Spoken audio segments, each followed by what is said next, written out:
إلا بالله العلي العظيم.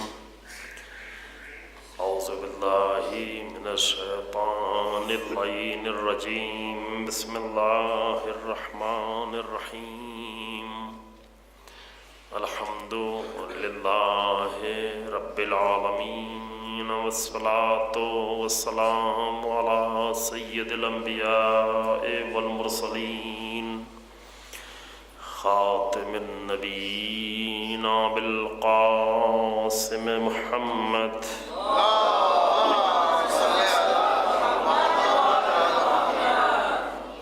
ثم الصلاة والسلام على أهل بيته الأطيبين الأطهرين المعصومين المظلومين الذين أذهب الله عنهم الرجس وطهرهم تطهيرا.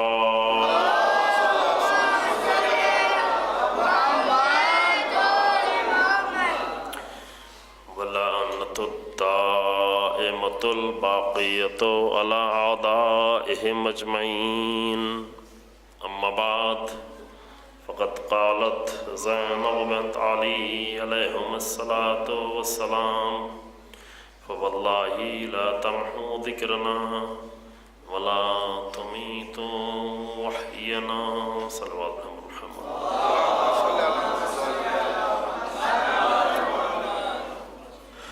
مختصر سی گفتگو ہے آج کے اس دن میں. آپ تمام حضرات سارے دن کل شب سے مجلسیں کر رہے ہیں، ماتم کر رہے ہیں، گریہ کر رہے ہیں اور پرسہ دے رہے ہیں. اور سب سے پہلے حضرت امام زمان اجل اللہ تعالی فرجہ الشریف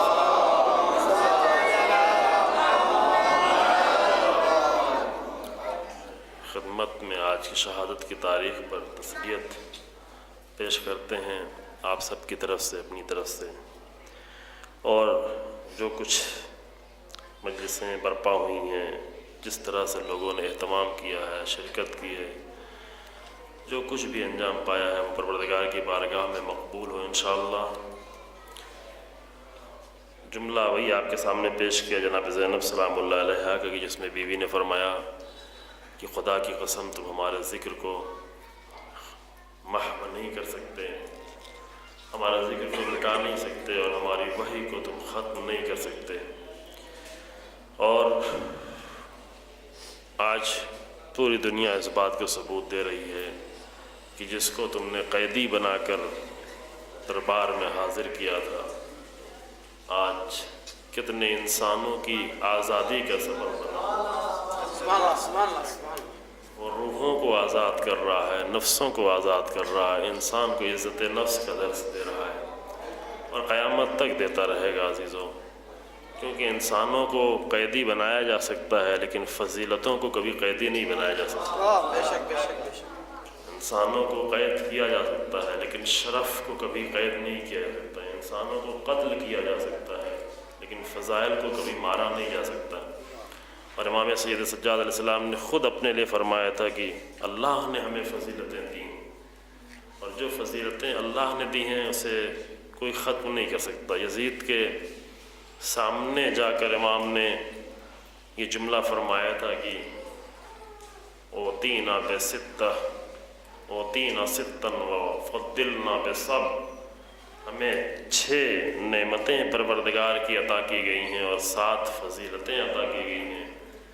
اور یہ نعمتیں اور یہ فضیلتیں کہ 2 سال پہلے کبھی خطبے میں بیان کیا گیا، تو بعد میں کبھی پھر انشاءاللہ بیان ہو، کہ ضرورت بھی ہے کہ بار بار امام سید سجاد کا یہ خطبہ پڑھا جائے، بار بار امام سید سجاد کے اس خطبے کا ذکر ہو. اس خطبے سے فقط وہ نہیں سمجھ میں آتا جو خطبے کے اندر ہے، بلکہ اس خطبے کو پڑھنے کے بعد یہ بھی سمجھ میں آتا ہے کہ ایک انسان اسیر ہو کر، قیدی ہو کر کس طریقے سے اپنے وقت کے ظالم حاکم کے سامنے کس انداز سے گفتگو کر سکتا ہے، کس طرح بات کر سکتا ہے، کس طرح اپنے آپ کو پہچانوا سکتا ہے، کس طرح اپنے پورے خاندان کو پہچانوا سکتا ہے.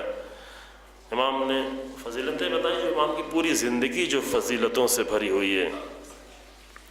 سن امام یہ ذکر بھی اسی لیے باقی ہے، اس طرح ائمہ کا ذکر کیا جاتا ہے اور فضیلتوں کی بنیاد پر زندگی میں جو واقعات پیش آتے رہے آپ کی زندگی میں وہ بہت زیادہ ہیں. آپ کی بندگی، آپ کے سجدے، آپ کی عبادتیں، عبادت کرنے والے سب ہیں، لیکن اس انداز کی عبادتیں سید سجاد نے کی ہیں جس کی بنیاد پر یہ القاب امام زین العابدین السلام سے مخصوص ہیں. کبھی سید ساجدین کہا گیا، کبھی سید سجاد کہا گیا، کبھی زین العابدین کہا گیا. یہ سارے وہ القاب ہیں کیونکہ امام کا وہ خاص انداز تھا عبادتوں کا، بندگی کا اور ساری فضیلتوں کا. کنیز بیان کرتی ہے کہ میں بہت ہی گرم سالن لے کر دسترخوان کی طرف آ رہی تھی کہ وہ سالن میرے ہاتھوں سے گرا اور امام کے اوپر گرا. بہت ہی گرم بالکل سالن لے کر میں لا رہی تھی امام کی خدمت میں کہ میرا ہاتھ سے چھوٹ گیا اور امام کے اوپر گرا. امام نے صرف نگاہ اٹھا کے دیکھا، ادھر سے کنیز نے قرآن کی آیت پڑھی وَالْكَاظِمِينَ الْغَيْظَ. اب یہ اور بات ہے کہ یہ گھرانہ وہ ہے کہ جس گھرانے میں کنیزیں بھی آ کر قرآن کی اس طرح تلاوت کیا کرتی ہیں. کہا وَالْكَاظِمِينَ الْغَيْظَ، کاظمین الغیظ یعنی غصے کو پی جانے والے. کاظم کے معنی ہے غصے کو پینا. کاظمین الغیظ، غیظ و غضب کو پی جانے والے. امام نے کہا کہ میں نے تجھے معاف کیا. کہا والعافین عن الناس، دوسرا ٹکڑا آیت کا پڑھا کہ لوگوں کو معاف کرنے والے. پہلا جملہ کہا کہ والکاظمین الغیظ، امام نے کہا کہ میں نے غصہ نہیں کرتا. پھر اس نے کہا عافین عن الناس، لوگوں کو معاف کرنے والے. امام نے کہا کہ میں نے تجھے معاف کیا. پھر اس نے آیت کو مکمل کیا واللہ یحب المحسنین، اللہ محسن احسان کرنے والوں کو پسند کرتا ہے. امام نے فرمایا کہ میں نے تجھے آزاد کیا، یعنی قرآن کی تلاوت کے جزا میں امام آزاد کرتے ہیں. یہ فقط ایک واقعہ نہیں ہے، یہ ان واقعات میں بہت سارے راز چھپے ہوتے ہیں عزیزو. یعنی انسان امام اس قدر، چونکہ ایک انسان ہوتا ہے کہ جو کسی بھی عمل پر فوراً جو ہے ریئیکشن ظاہر کرنا، فوراً ریئیکٹ کرنا، فوراً عکس العمل یا رد عمل ظاہر کرنا. بہت سارے مشکلات گھر کے اندر یا گھر کے باہر یا معاشرے میں اس لیے پیدا ہوتے ہیں کہ انسان فوراً ریئیکٹ کرتا ہے، فوراً رد عمل ظاہر کرتا ہے. یہ رد عمل کا ظاہر کرنا ممکن ہے بعد میں پچھتائے بھی اس رد عمل پر، لیکن یہی کہ کوئی تکلیف پہنچی ہے، کوئی اذیت ہوئی ہے، ضروری نہیں کہ مخالف ہو، ضروری نہیں کہ دشمن ہو، حتیٰ اپنے گھر کے اندر بچے کے ہاتھ سے ایک گلاس گر کر ٹوٹ گیا. خوب یہ گلاس ٹوٹنے کے نتیجے میں کیا ہوتا ہے، یہاں پر کوئی بڑا بزرگ انسان فوراً ریئیکشن ظاہر کرتا ہے، یا ڈانٹ دیتا ہے، یا غصہ دکھاتا ہے، یا کبھی اس سے بھی بڑھ کر ہاتھ اٹھا لیتا ہے نا. یہ فوری رد عمل ہے. اس فوری رد عمل کا نتیجہ کیا ہوتا ہے، یہ جو گلاس ٹوٹا ہے یا جو برتن ٹوٹا، یہ بچہ خود ہی ابھی سہما ہوا ہے ہاتھ سے گرنے پہ، لیکن اس فوری رد عمل کے نتیجے میں اس کی حالت اور زیادہ خراب ہو جاتی ہے. جبکہ یہ کام ہمارے ہاتھ سے بھی ہو سکتا تھا اور آپ کے ہاتھ سے بھی ہو سکتا تھا، کیونکہ ایسے کام کے لیے تو ضرور نہیں کہ بچے سے یا کسی سے گرے. لیکن اصل مشکل کیا ہے کہ انسان فوری طور پر رد عمل ظاہر کرنا شروع کرتا ہے، اور وہ بھی ایسا رد عمل جس میں کوئی فکر شامل نہ ہو. تو نتیجہ یہ ہوتا ہے کہ گھر کے اندر مشکلات پیدا ہوتی ہیں، باہر مشکلات پیدا ہوتی ہیں، اپنوں میں مشکلات پیدا ہوتی ہیں، غیروں میں مشکلات پیدا ہوتی ہیں. لیکن ائمہ علیہ السلام کی زندگی میں رد عمل اس طرح کے ظاہر نہیں ہوتے تھے. یعنی انسان کے کسی عمل کو دیکھ کر رد عمل نہیں ظاہر ہوتا تھا، بلکہ ائمہ آ کر اپنا عمل کر رہے ہوتے تھے، اپنا کردار ادا کر رہے ہوتے تھے. یہ نقطہ شاید یہاں پر کبھی بیان نہیں ہوا کہ ائمہ اپنا کردار پیش کر رہے ہوتے تھے. ائمہ صرف یہ نہیں دیکھ رہے ہوتے تھے کہ لوگوں نے میرے ساتھ یہ کیا ہے تو میں یہ کہہ رہا ہوں. یہ بات تھوڑا سا سخت ہے، شاید اس مجلس کے لیے بہت زیادہ مناسب نہیں تھی، لیکن اب بات آ گئی تو میں آپ کے سامنے عرض کرتا چلوں، اور شاید اسی بات پہ مجلس کو ختم بھی کر دوں. کہ ہمارے ذہنوں میں عام طور سے تصور یہ ہے کہ انبیاء علیہ السلام اور ائمہ علیہ السلام جو کچھ لوگ ان کے ساتھ کرتے تھے اس کا رد عمل ہمیشہ ظاہر کر رہے تھے. بہت توجہ کریں اس مسئلے پر. جناب ابراہیم کے ساتھ ایسا کیا گیا تو انہوں نے ایسا کر دیا. جناب نوح کے ساتھ ایسا ہوا لہذا انہوں نے ایسا کیا. یعنی اس نگاہ سے ہم پوری تاریخ کو اٹھا کر دیکھتے ہیں کہ جناب موسیٰ کے ساتھ فرعون نے یہ کیا لہذا جناب موسیٰ نے فرعون کے ساتھ ایسا کیا. پھر یہی آگے بڑھتے بڑھتے رسول اللہ کی زندگی کو اسی انداز سے دیکھتے ہیں. ائمہ کی زندگی کو تو پوری زندگی کو اسی نگاہ سے دیکھتے ہیں کہ ائمہ کے ساتھ ایسا ہوا لہذا امام نے ایسا کیا. کربلا کے واقعے کو بھی فقط رد عمل کی نگاہ سے دیکھتے ہیں کہ امام کے ساتھ ایسا عمل ہوا لہذا امام نے ایسا رد عمل کیا. یعنی ریئیکٹ رہا، فقط ریئیکشن تھا، فقط رد عمل تھا. رد عمل تھا، سب سمجھ رہے ہیں نا انشاءاللہ. یعنی ریئیکشن، یعنی چونکہ ایسا ہوا لہذا ایسا کیا. چونکہ گھیرا گیا لہذا مدینہ سے نکلے. چونکہ مکے میں رہنے نہیں دیا گیا لہذا مکہ چھوڑ دیا. چونکہ کوفہ نہیں جانے دیا گیا لہذا کربلا آ گئے. یہ سب ریئیکشن کے نتیجہ ہم دیکھ رہے ہوتے ہیں، ریئیکشن کے طور پر. جبکہ حقیقت یہ ہے کہ انبیاء اور ائمہ کو رد عمل ظاہر کرنے کے لیے اس دنیا میں نہیں بھیجا گیا بلکہ عمل کرنے کے لیے بھیجا گیا ہے. ان دونوں میں بہت فرق ہے. ائمہ کو اور انبیاء کو ریئیکٹ کرنے کے لیے اس دنیا میں نہیں بھیجا گیا. ائمہ اور انبیاء کو ہدایت کرنے کے لیے بھیجا گیا. ہدایت رد عمل نہیں ہے بلکہ عمل ہے. یہ بہت ہی اہم نقطہ ہے. ہدایت کرنا ریئیکشن نہیں ہے بلکہ ہدایت عمل ہے، اپنی طرف سے عمل ہے. لہذا جو کچھ انجام پا رہا ہے وہ اپنی طرف سے انجام پا رہا ہے، ان کو انجام دینا ہے. جناب موسیٰ کو ایک رد عمل کے طور پر جناب موسیٰ چلے گئے، مارا ایک کو اور وہ گر کے مر گیا. فرعونی تھا، قبیلہ فرعون سے تعلق رکھنے والا تھا، لڑائی کر رہا تھا، بنی اسرائیل سے جنگ کر رہا تھا. اس نے مدد کے لیے بلایا، جناب موسیٰ نے اس کو ایک مکہ مارا زوردار. یہی ہے قرآن میں، ایک ہی مکہ اس کو مارا اور مر گیا. اب جناب موسیٰ کے پیچھے فرعونی گروہ جو ہے ٹہل رہا ہے. فرعون کی پولیس طاقت جو ہے وہ ڈھونڈ رہی جناب موسیٰ کو. کسی نے آگے خبر دی کہ موسیٰ آپ یہاں سے نکل جائیں چونکہ آپ کی جان کو خطرہ ہے، فرعون کے لوگ آپ کو ڈھونڈ رہے ہیں. موسیٰ چلے گئے. خوب، اب موسیٰ چلے گئے تو موسیٰ کو آنے کی ضرورت نہیں تھی. فرعون سے بچ کے نکل گئے تو پھر فرعون کی طرف دوبارہ واپس نہیں آیا جاتا. اور ایک ایسی زندگی بھی جا کر وہاں پر موجود ہو گئی تھی جناب موسیٰ کے لیے کہ گئے راستے میں یہ الہی انتظام ہوتا ہے کہ راستے میں جناب شعیب نبی کی بیٹیوں سے ملاقات ہوئی. لوگ پانی بھر رہے تھے اور وہ بیٹیاں، دو بیٹیاں وہ کنارے بیچاری کھڑی ہوئی تھیں کہ یہ مرد لوگ ہٹیں کسی طریقے سے تاکہ میں پانی بھر کے لے کے چلوں اور اپنے جانوروں کو پلاؤں. جناب موسیٰ نے ان کو دونوں کو اس طریقے سے کھڑے ہوئے دیکھا تو کہا کہ تم کیوں نہیں پانی بھر رہے ہو؟ کیسے بھرے، یہ اتنے سارے مرد یہاں پہ اکٹھا ہیں. یعنی دیکھا کہ ایک شریف گھرانے کی خاتون ہے، لہذا کہا کہ ٹھیک ہے آپ کا پانی ہم بھر دیتے ہیں.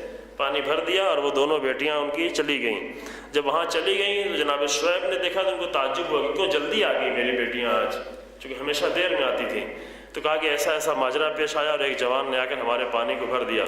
پھر جناب شعیب نے بلوایا جناب موسیٰ کو. جب بلائے گئے تو آئے اور یہاں پر آ کر جناب شعیب کے ساتھ رہنے لگے. بتایا کہ میں بھی نبی ہوں، اللہ کی طرف سے میں نبی ہوں. جناب موسیٰ کے لیے اس سے بہتر کیا تھا کہ ایک فرعون سے فرار کیا تھا، وہاں سے نکلے تھے اور نبی کے گھر میں آ گئے. پھر جناب شعیب نے اپنی ایک بیٹی کی شادی بھی کر دی. مہر میں 8 سال بھیڑیوں کا چرانا رکھا کہ موسیٰ یہ شادی جو کر رہے ہیں اس کے بدلے میں تمہیں 8 سال میری بھیڑیوں کو چرانا ہوگا. اگر 2 سال اور زیادہ چرا دیا تو اچھا ہے، نہ بھی چرایا تو کوئی بات نہیں ہے. یہ قرآن کی آیت کا ترجمہ ہے، یہ قصہ نہیں ہے. کہا قصے الگ ہوتے ہیں، قرآن الگ ہے جس میں کوئی ذرہ برابر شک نہیں ہے. کہا 8 سال تو تمہیں مہر کے طور پر ہمارے بھیڑوں کو چرانا ہوگا، لیکن اگر 2 سال اور ہوا تو ٹھیک ہے، اچھا ہے، اگر نہیں بکے تو کوئی بات نہیں ہے. اب یہ تو وعدہ جناب موسیٰ نے کیا تو وہ پورا کر دیا، لیکن جیسے ہی جناب موسیٰ نے یہ وعدہ پورا کیا پھر یہاں سے نکلے اور پھر فرعون کی طرف ڈائریکٹ چلے. اگر فقط رد عمل ہوتا تو موسیٰ کو اچھا گھر مل گیا تھا، اچھی پراپرٹی مل گئی تھی. 8 سال بھیڑیاں چڑھاتے چڑھاتے بہت ساری بھیڑیاں ان کی ہو گئی تھیں، جو اس زمانے میں پراپرٹی یہی تھی، سب سے بڑی دولت یہی تھی.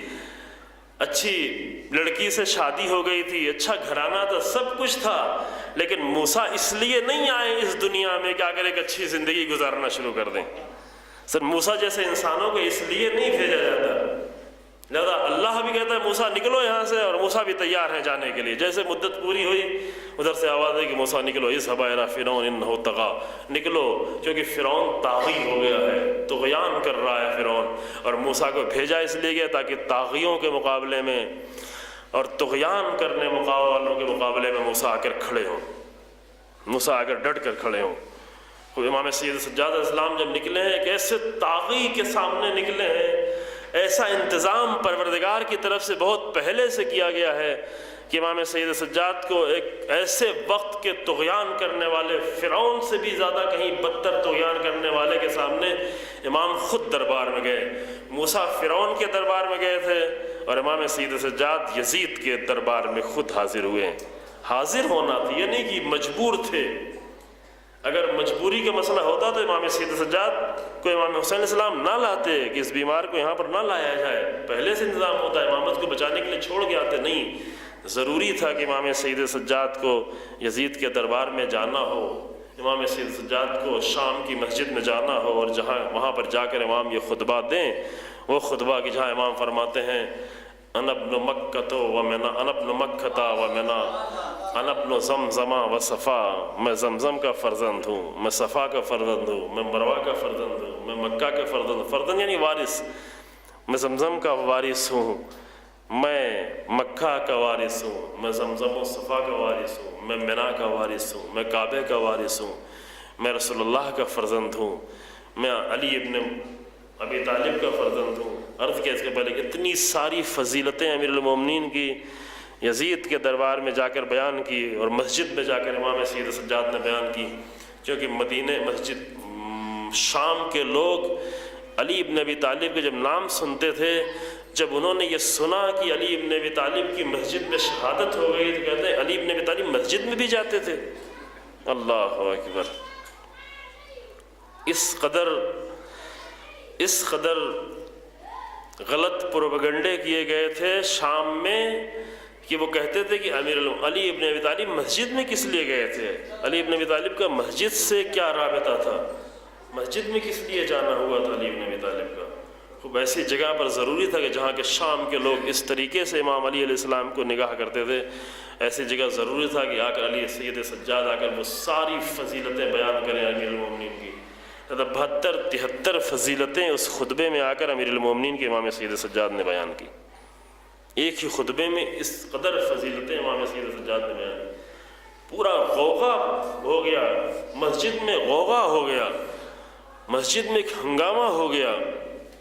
امام سید سجاد بیان کر رہے تھے، وہ شام کے لوگ کی جب یہ کاروان شام میں داخل ہوا تھا تو چاروں طرف سے کھڑے ہو کر کوئی پتھر مارتا تھا، کوئی نیزے مارتا تھا، کوئی تلوار مارتا تھا، لیکن امام سید سجاد نے کچھ اس انداز سے خطبہ دیا شام میں جا کر کہ شام کے لوگ بے اختیار رونے لگے۔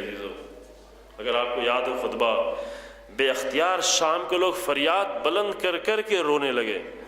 انا ابن فاطمۃ الزہراء، انا ابن خدیجۃ الکبریٰ، انا ابن المقتول بکربلا، انا ابن مجدور الراس من الکفا، میں فاطمہ کا بیٹا ہوں، میں خدیجہ کا بیٹا ہوں، میں اس کا بیٹا ہوں جسے کربلا میں شہید کر دیا گیا، میں اس کا بیٹا ہوں جس کے سر کو پس گردن کاٹا گیا، انا ابن المسلوبۃ الامامۃ والردہ، میں اس کا بیٹا ہوں جس کا امامہ چھین لیا گیا، جس کی ردا کو چھین لیا گیا۔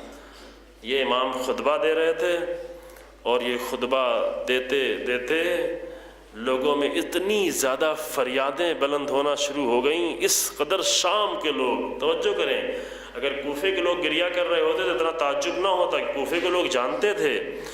یہ شام کے لوگ ہیں کہ جو یہ جانتے ہیں کہ علی ابن ابی طالب کا مسجد سے کیا رابطہ ہے، جن کو یہ بتایا گیا ہے، لیکن امام سید سجاد نے اس انداز سے شام کی مسجد میں خطبہ دیا کہ شام کے لوگ فریادیں مار مار کر رونے لگے، فریادیں بلند کر کر، اتنی زیادہ فریادیں بلند ہوئیں کہ یزید کو لگا کہ ابھی اسی مسجد میں میری حکومت کا خاتمہ ہو جائے گا، لہذا اس نے حکم دیا کہ اذان دی جائے، اذان دی جائے۔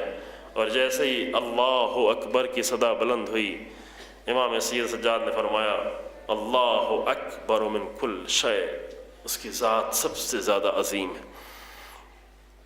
کہنے والے نے کہا اشہد اللہ الہ الا اللہ، امام نے فرمایا شہد بہی لحمی و دمی و جسمی و روحی، یہ وہ شہادت وہ ہے کہ جس کا میرا خون، میرا جسم، میرا وجود کا حصہ گواہی دیتا ہے کہ اللہ کی ذات وحدہ لا شریک ہے۔ اور اس کے بعد مؤذن نے کہا اشہد ان محمد الرسول اللہ۔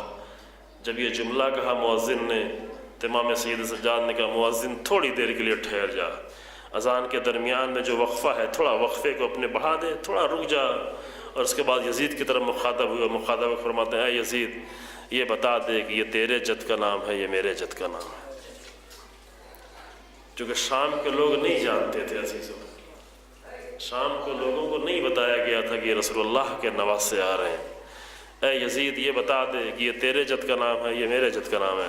اگر تو یہ کہتا ہے کہ تیرے جد کا نام ہے تو جھوٹا ہے، اور اگر تو یہ کہتا ہے کہ میرے جد کا نام ہے تو یہ بتا دے کہ میرے بابا کو کیوں 3 دن کا بھوکا پیاسا شہید کیا۔